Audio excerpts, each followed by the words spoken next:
नमस्कार दोस्तों, स्वागत है आपका एक बार फिर से आपके अपने YouTube चैनल स्टडी हिंद पे। किसी भी समाज के विकास और तरक्की में भले ही साइंस और टेक्नोलॉजी चाहिए, परंतु इसी समाज के भरण और पोषण का उत्तरदायित्व किसान के ऊपर होता है। वही किसान जो जब फसल की बीज लगाता है तो महीनों इंतजार करता है उस बीज के अंकुरित होने का और उसकी देखभाल करके उसे फसल में तब्दील करता है। पर क्या हो जब यही किसान खेती छोड़कर सड़क पर बदलाव की मांग करे, सरकार से लड़े और महीनों धरना दे। जी हाँ, हम बात कर रहे हैं तीनों फार्म लॉज के विरोध में धरना देते किसानों की।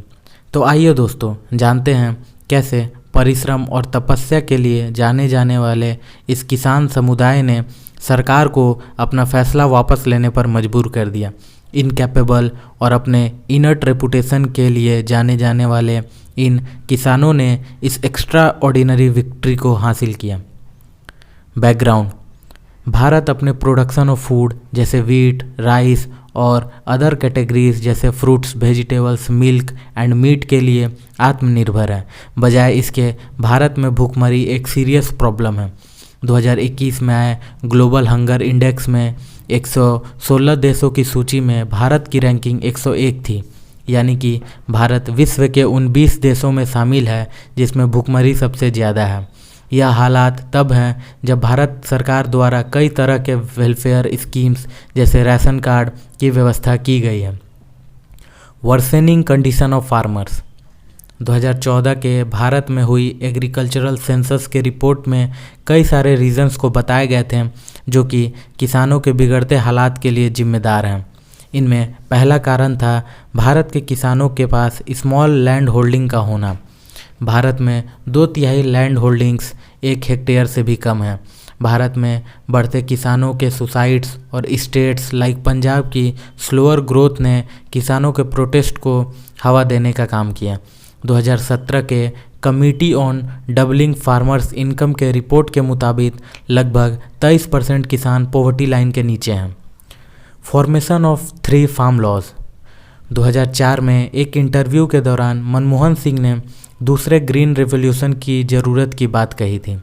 2019 में 7 मुख्यमंत्रियों वाली समिति में के साथ चर्चा करने के बाद केंद्र सरकार ने जून 2020 में 3 अध्यादेशों को लाकर जो कृषि उपज, उनकी बिक्री, जमाखोरी और अन्य कृषि सुधारों से संबंधित थे, बिल के रूप में पेश किया, जिसके बाद इन तीनों बिल्स को 15 से 18 सितंबर तक लोकसभा से और फिर 22 सितंबर तक राज्यसभा से पारित करवा लिया गया और फिर 28 सितंबर को प्रेसिडेंट के साइन के बाद इसे लॉ बना दिया गया। International precedents of reforms in agricultural policy: ऐसा नहीं था कि भारत पहला देश था जिसने कृषि पॉलिसी को रिफॉर्म किया। इससे पहले 80s और 90s के बीच बहुत सारे डेवलपिंग कंट्रीज़ ने अपने एग्रीकल्चरल पॉलिसीज़ को रिफॉर्म किया और प्राइवेट सेक्टर पार्टिसिपेशन को बढ़ाया। केन्या में एग्रीकल्चरल पॉलिसी में रिफॉर्म्स के बाद फार्मर्स के लिए बिजनेस डूइंग आसान हो गया। द प्रोटेस्ट: लॉज के लागू होने के तुरंत बाद फार्मर यूनियन ने स्थानीय विरोध शुरू कर दिया। ज़्यादातर विरोध पंजाब और हरियाणा के राज्यों में शुरू हुआ। इसके 1 महीने बाद पूरे भारत में फार्म यूनियन ने 25 सितंबर 2020 को राष्ट्रव्यापी भारत बंद का आह्वान किया। इस विरोध का असर पंजाब, हरियाणा, यूपी, कर्नाटक, तमिलनाडु, उड़ीसा, केरल और भारत के अन्य राज्यों में दिखा। राज्य सरकार से समर्थन पाने में विफल रहने के बाद दिल्ली चलो नारे के साथ किसानों ने केंद्र सरकार पर दबाव बनाने का फैसला किया, जिसमें लगभग 10,000 फार्मिंग यूनियन मेंबर्स ने दिल्ली के लिए मार्च किया, जहां बॉर्डर पर जाकर तैनात पुलिस कर्मियों ने गवर्नमेंट के आदेश पर आंसू गोले और पानी से प्रोटेस्टर के ऊपर बौछार कर दिया।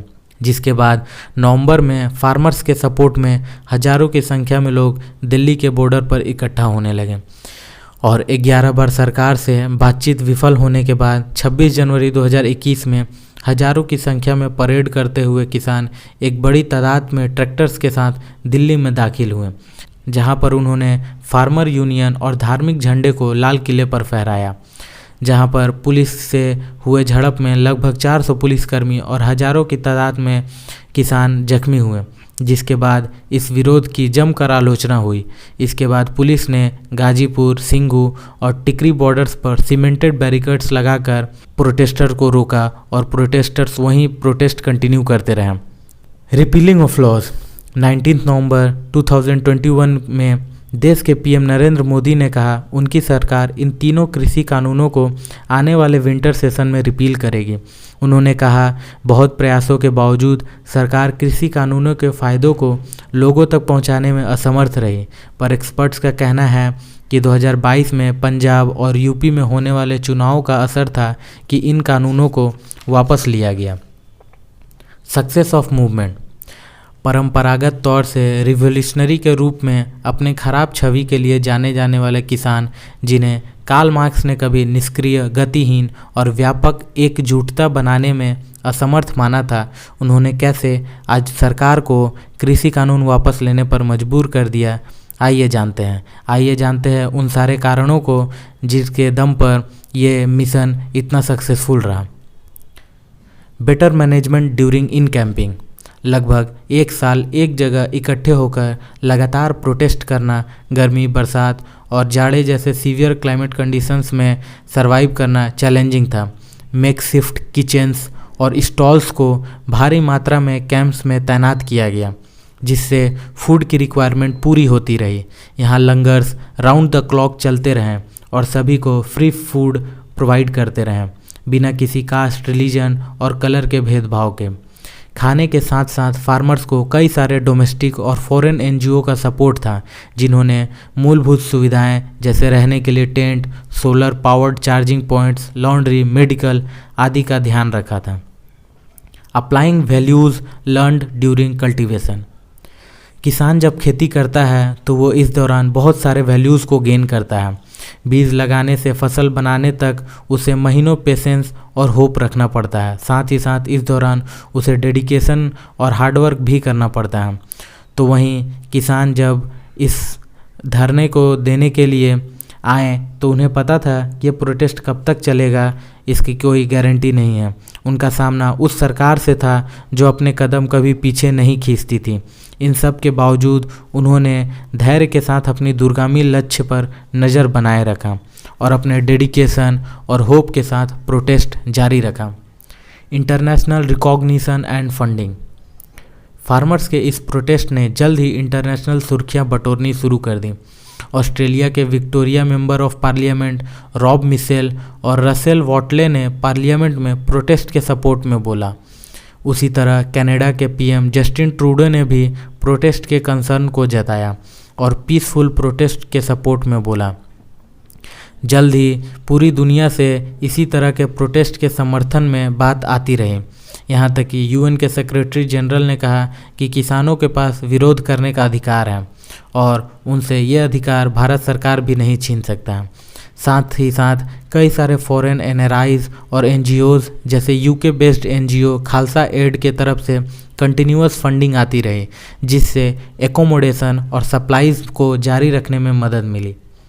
Inclusion of novel ideas tents में रहने के दौरान हर शाम प्रोटेस्टर्स एक साथ बैठते हैं, आइडियाज़ शेयर करते हैं, डिबेट करते हैं, प्रोटेस्ट को मजबूत बनाने पर चर्चा करते हैं, जिससे प्रोटेस्ट में शामिल हर आदमी होप, पेशेंस और करेज गेन करता है।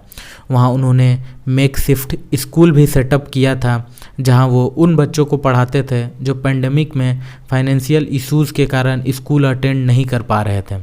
इसके साथ साथ proper use of social media, citing of relatable slogans, use of posters connecting people और प्रोटेस्ट के सपोर्ट में देश और देश के बाहर से रिलीज़ होते नए गानों ने प्रोटेस्ट को एक नई दिशा और दशा दी। आंदोलन का ये अनोखा तरीका अपने आप में अभूतपूर्व था। चाय और भोजन के दौरान किया जाने वाला बातचीत, लंगर के दौरान बड़े और छोटे किसान, मालिक और श्रमिक और विभिन्न धर्मों के लोगों का साथ बैठना, एक दूसरे की सहायता करना, इन सब कारणों ने मिलकर सभी फार्मर्स के बीच सामाजिक मिश्रण और समन्वय बनाया, जिसने इस प्रोटेस्ट को सफल बनाया। तो दोस्तों, आपको हमारा ये एनालिसिस कैसा लगा ज़रूर बताइएगा। और अगर आपको लगता है कि इन सब कारणों के साथ साथ कुछ और भी कारण हो सकते थे जिसने इस मूवमेंट को सफल बनाया, तो आप कमेंट सेक्शन में ज़रूर लिखिएगा। Thanks to all, good bye.